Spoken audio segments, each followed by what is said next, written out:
10वीच्या परीक्षेच्या पहिल्याच दिवशी 10वीच्या परीक्षेच्या पहिल्याच दिवशी मराठीचा पेपर फुटल्याची माहिती समोर येत आहे। याच विषयी बोलण्यासाठी महाराष्ट्र राज्य माध्यमिक आणि उच्च माध्यमिक शिक्षण मंडळाचे अध्यक्ष शरद गोसावी सर आपल्याबरोबर आहेत। सर, आपण ही बातमी पाहतोय, जालन्यामध्ये पेपर फुटल्याचं बोललं जातोय, त्याची माहिती समोर येते। पहिलं म्हणजे या वृत्ताचं मी पूर्णपणे खंडन करतोय।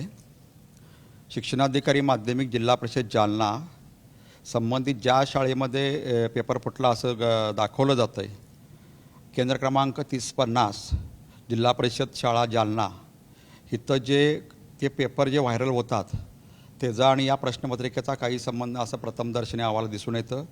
त्यांनी मला ती पानं पण पाठवली आहे। त्या पानांचा म्हणजे जे काय व्हायरल होतात जी पानं काही चॅनेलवर, ते चॅनेलवर व्हायरल होणारी पानं आणि प्रश्नपत्रिकेचा कोणताही संबंध नाही असं प्राथमिक तपासात निष्पन्न झालेलं आहे। त्याबद्दल अधिक माहिती आम्ही घेत आहोत, त्याचा रिपोर्ट घेत आहोत, परंतु असं कुठलाही पेपरफुटी झाली नाही, या वृत्ताचं मी पूर्णपणे खंडन करतो। सर, तुमचं म्हणणं आहे की जी सोशल मीडियातनं जी पानं व्हायरल झालेली आहेत 10वीची मराठीची प्रश्नपत्रिका जी फुटली म्हणून, ती प्रश्नपत्रिकाच नाही आहे? ती प्रश्नपत्रिका नाही, ती गाईडची पानं आहेत। त्याचा आणि प्रश्नपत्रिकेचा कोणताही संबंध नाही, त्यामुळे प्रश्नपत्रिका फुटलेली नाही। मी विद्यार्थी पालकांना आश्वासन देतो की असा कुठल्याही प्रकारचं पेपरफुटी झालेली नाही।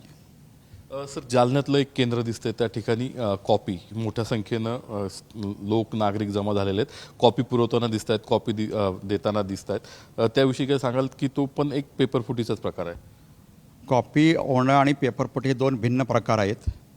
पहिला मुद्दा म्हणजे ज्या केंद्रावर तळणी, जिल्हा तालुका मंटा असं काही दाखवतात, त्याची पण चौकशी केली जाईल आणि त्यामध्ये जर दोषी असतील, त्यामध्ये जर आतमध्ये केंद्रामध्ये काय घडलेलं असेल तर त्या केंद्रावर योग्य ती आम्ही कारवाई निश्चितपणे करू। सर, ह्या जालन्याबरोबरच अजून एक ठिकाणी, दुसरं ठिकाण आहे जालन्यामधलं, आणि त्याचबरोबर यवतमाळमध्ये देखील अशीच पेपरफुटी झाल्याचं बोललं जातं आहे, त्याबद्दल काय सांगा? पेपरफुटी झालेली नाही। यवतमाळमध्ये जी आम्ही माहिती घेतलेली महागावमध्ये, त्या महागावमध्ये काहीतरी व्हायरल झालेलं आहे आणि ते पण 11:52 संबंधित तहसीलदारांच्या त्या तालुक्याच्या तहसीलदारांच्या मोबाईलवर आलेला आहे। त्याचीसुद्धा चौकशी केली जाईल आणि त्यामुळं पेपर फुटणं हा वेगळा भाग आहे आणि कॉपी होणे हा वेगळा भाग आहे आणि पेपर व्हायरल होणे हा वेगळा भाग आहे। त्यामुळे अशा प्रकारचं कुठलीही पेपरफुटी झालेली नाही। मग कॉपी झाली असं तुमचं म्हणणं आहे किंवा तसं दिसतं? नाही, कॉपी होऊ शकते। कॉपी झाले तर त्याला योग्य ते आम्ही आमच्या शिक्षा सूचीप्रमाणे शिक्षा देऊ, त्याचप्रमाणे शासनाने जे घोषित केलं त्याप्रमाणे त्याच्यावर योग्य ती कारवाई संबंधित केंद्र संचालक जो कोणी कॉपी करणार, उद्योग करणार, त्यांच्यावर निश्चितपणे कारवाई होईल। सर, यवतमाळ आणि जालना ते जे सोशल मीडियावर व्हायरल होतं किंवा आपण आता टी व्हीवर पण देखील पाहू शकतो, तो पेपर किंवा तुम्ही म्हणताय गाईडची पानं, ती आपल्याकडे आली तुमच्याकडे? जालन्यामधली जी आली ती गाईडची पानं माझ्याकडे आलेली आहेत आणि ती माझ्या व्हॉट्सअपवर आहेत। मला शिक्षणाधिकाऱ्यांनी तिथल्या केंद्रावरून पाठवलेली आहेत ती, आणि त्याप्रमाणे ती माझ्याकडे आलेली आहेत। त्याचा आणि प्रश्नपत्रिकेचा काही संबंध नाही आहे। प्रश्नपत्रिका फुटली आणि गाईडची पानं येणं यात फार डिफरन्स असतो, त्यामुळे असं कुठलीही पेपरफुटी झालेली नाही। सर, तुम्ही म्हणताय की पेपरफुटी झालेली नाही, तरी पण त्याची सखोल चौकशी केली जाईल का, आणि तसं असेल तर मग काय कारवाई अपेक्षित? निश्चितपणे सखोल चौकशी केली जाईल। ऑलरेडी आमचे शिक्षणाधिकारी माध्यमिक जिल्हा परिषद जालना त्या केंद्रावरच आहेत। त्या केंद्रावर साधारणतः 12:30-1 वाजल्यापासून त्या केंद्रावर आहेत, त्यामध्ये चौकशी सुरू आहे। चौकशीच्या अहवालानंतर जर काय दोष आढळला, काय कॉपी वगैरे असेल तर संबंधित कारवाई केली जाईल। सर, हा पहिलाच पेपर आहे, मराठीचा पेपर आहे, आणि असा गोंधळ उडाल्याचं दिसतोय। इतर जे पेपर आहेत जे अवघड समजले जातात, गणित असेल, सायन्स असेल किंवा इंग्रजी असेल, त्यासाठी काही खबरदारी घेणार आहे आता बोर्ड?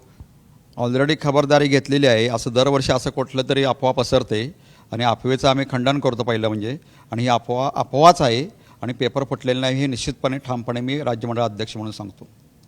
सर, तुम्ही क्रॉस चेक केलंय प्रश्नपत्रिका आणि ही जी पानं मीडिया, सोशल मीडियावर? संबंधित शिक्षणाधिकारी यांनी क्रॉस चेक केलेला आहे। पेपर संपल्यानंतर आमच्याकडे प्रश्नपत्रिका इथं आमच्याकडे नसते, आमच्या डिव्हिजन मॉडवाला असते, आणि त्याप्रमाणे ही प्रश्नपत्रिकेची पानं नाही, आम्हाला नुसतं बघूनसुद्धा दिसतं।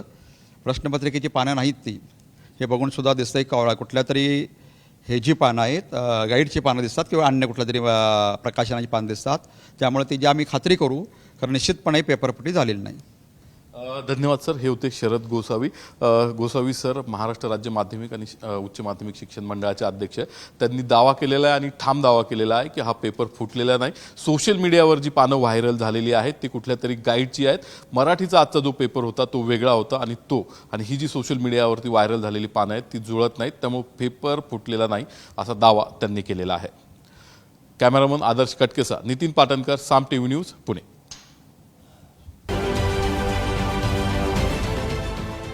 देश विदेशातील प्रत्येक घडामोडींचे लाईव्ह अपडेट मिळवण्यासाठी आता साम टीव्हीच्या सर्व सोशल मीडिया प्लॅटफॉर्मला लाईक, फॉलो आणि सबस्क्राईब करा. तसंच सर्व नोटिफिकेशनसाठी बेल आयकॉन प्रेस करायला विसरू नका.